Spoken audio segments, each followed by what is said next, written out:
business and decided to try to get back into it. I've tried to, pump myself up to post videos for a while, and then just a gap occurred. I'm in the middle of some internships and have other things going on. I'm sorry, that's my cat. Meow meow. What are you doing? He wants attention. He just turned a year old. Let me see if I can get him to come over here. This is my little kitty. Meow meow meow meow.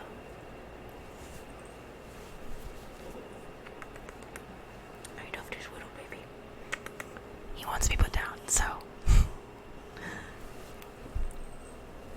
There you go. Not a fan of that. He turned one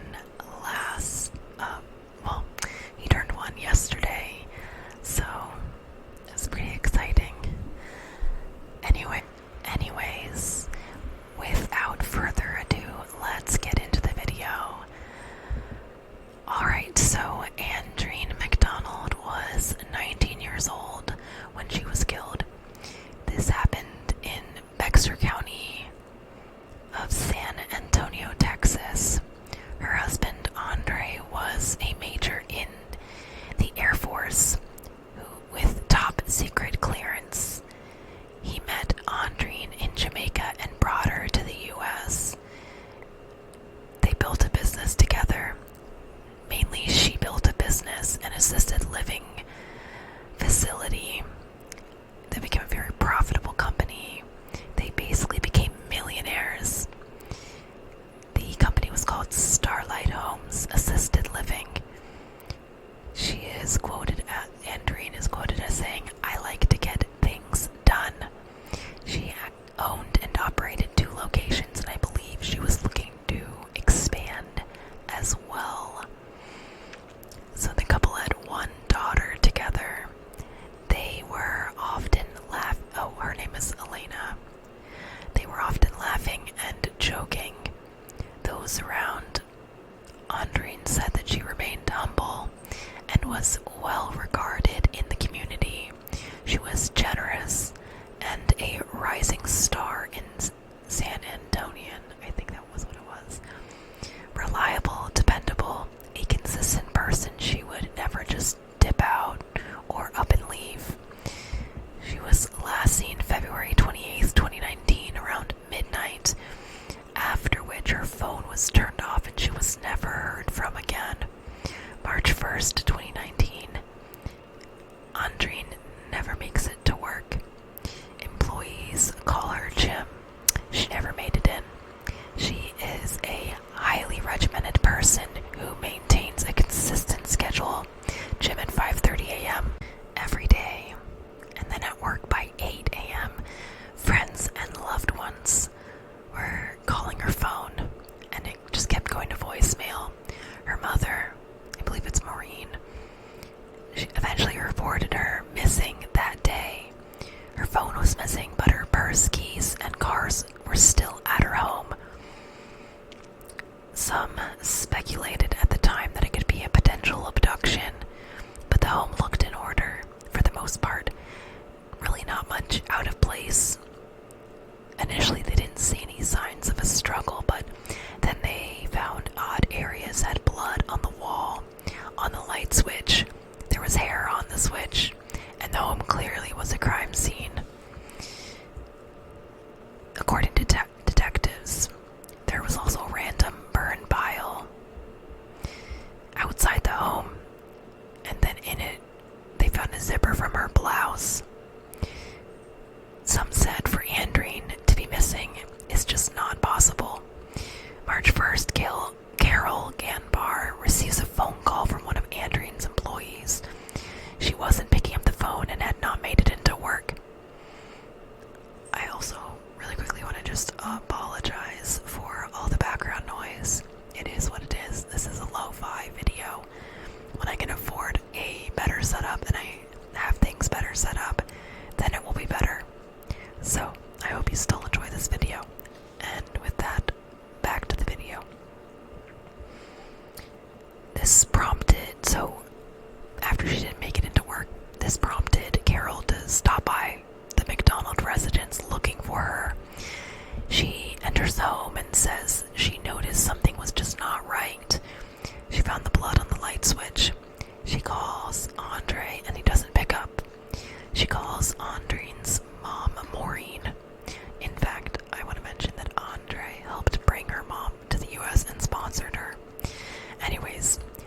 goes to pick up Maureen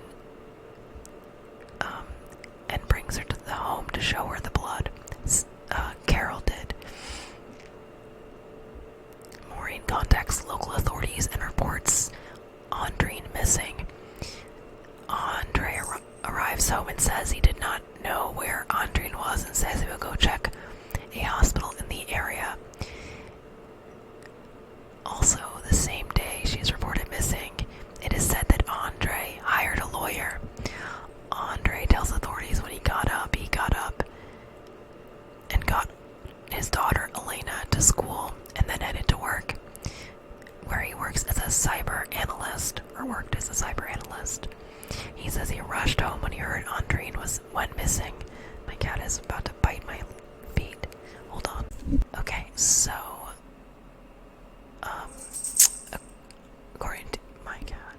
according to Cindy, Andreen's sister, he told her after Andreen was on the ground, he used his foot to stomp on her, but that he stopped after hearing Elena approaching.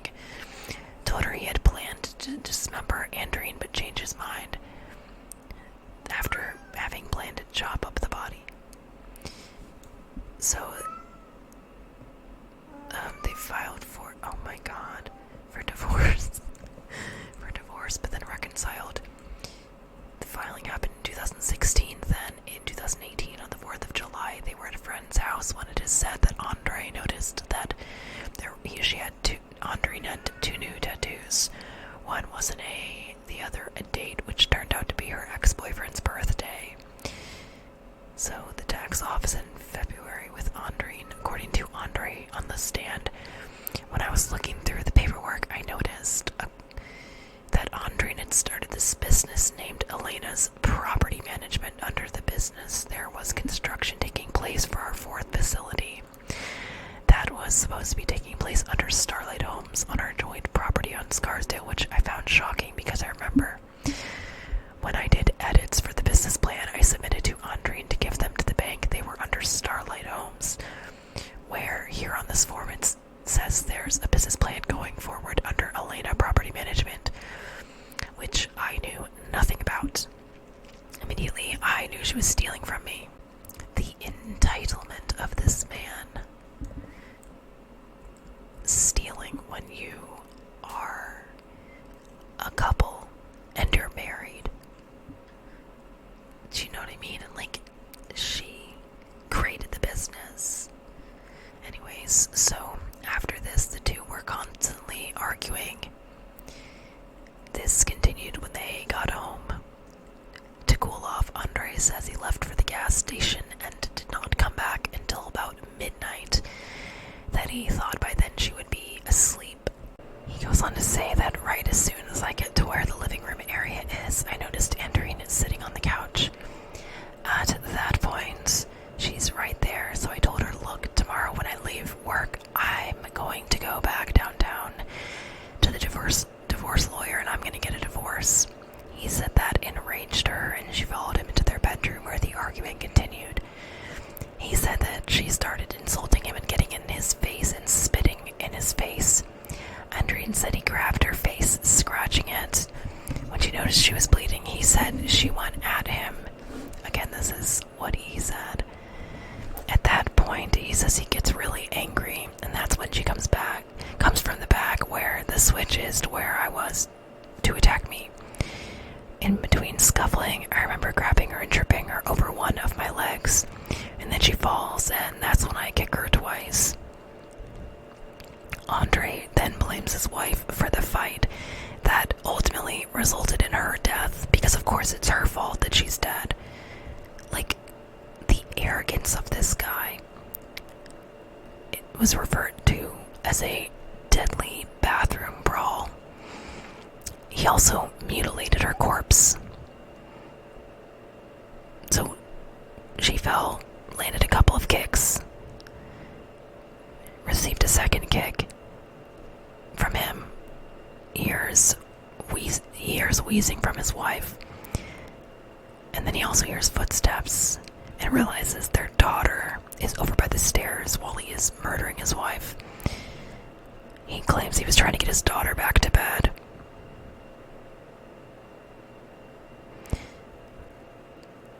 said the violent confrontation was less than a minute and that he was not the aggressor. He just claims he was trying to defend himself, that she is strong and bigger than him. So he gave her a couple kicks to knock the wind out of her and get her to stop. He says that he took Elena back upstairs to get her away from the violence, that he thought she just got the wind knocked out of her, that she was probably going to call the police with some kind of story. Then, after Elena was in bed, he goes back downstairs to the bedroom, and he finds his wife is not moving, that she was not breathing. He was frantic, but not enough to call the police. His 7-year-old autistic daughter is upstairs, and he says, well, who's going to care for her? I mean, she has a grandma as well. I mean, her violent father. That makes sense. So he says he goes outside for air, then comes back in. He decides the thing to do is get her out of the house before Elena wakes up again. Doesn't call 911, doesn't try to see if he can get her to start breathing. Nothing. No consideration for that at all. It doesn't cross his mind. No CPR. Instead, he gets trash bags out of the garage and claimed he was moving on instinct, and his instinct, of course, was to get rid of his wife's remains. Self-preservation, and that he did not want to get blamed for this. Then, of course, brings up her having an affair when talking about thoughts of police. Just more blaming. He gets pissed off and hits her body with a hammer. Claims his wife may have been cheating with her childhood sweetheart when she would go on trips to visit Jamaica. That they got 2 matching tattoos. When the couple had been on the verge of divorce, in fact, they were going to divorce. The issue for Andreen was that while her husband had funded her business in the early days, she built it into what became a $1 million business herself, and she did not want to split it 50-50 in the divorce. So she had started at least one new business that her husband was not aware of, and he believed she was plotting to ensure he did not get half of her business. Look, I don't blame her for that at all. So Andre had liquidated his 401k and sold his BMW to bankroll her starting the business. When they initially met, he was captain in the U.S. Air Force and was home in Jamaica attending a funeral. Then the two married in July. So back to her murder. He dumped her remains in an isolated location by some dead cow remains. He desecrated her remains, tampered with evidence, which he was initially arrested for. And when he got pissed off, he hit her with a hammer, even though she was already dead. And then he lit her remains on fire. So, the trial, according to CBS, Andre was convicted of manslaughter. Andreen's family received $40 million from Andre, as ordered by the jury. Andre still claims self-defense. In January of 2023, he does confess to killing his wife in front of their daughter. But in 2019, the grandmother had custody of the granddaughter, and I'm assuming she probably still does now.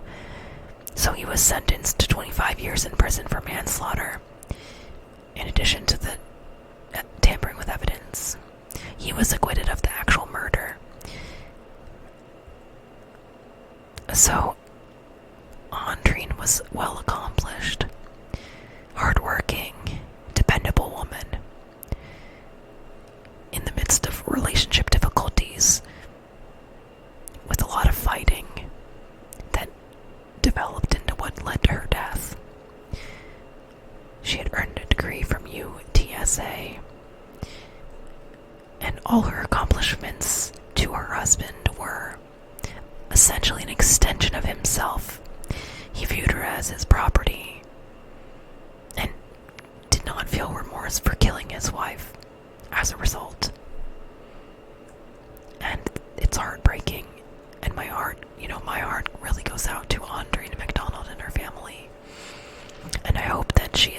families wherever she is. And I'm really glad her daughter is with her grandmother and her husband is in jail where he deserves to be. There is no way I could cover this in a way that is unbiased, because this case outraged me and broke my heart to read about. So, I hope that you found this interesting and informative. Like and subscribe for more similar content, and I look forward to seeing you in my next video. Sweet dreams.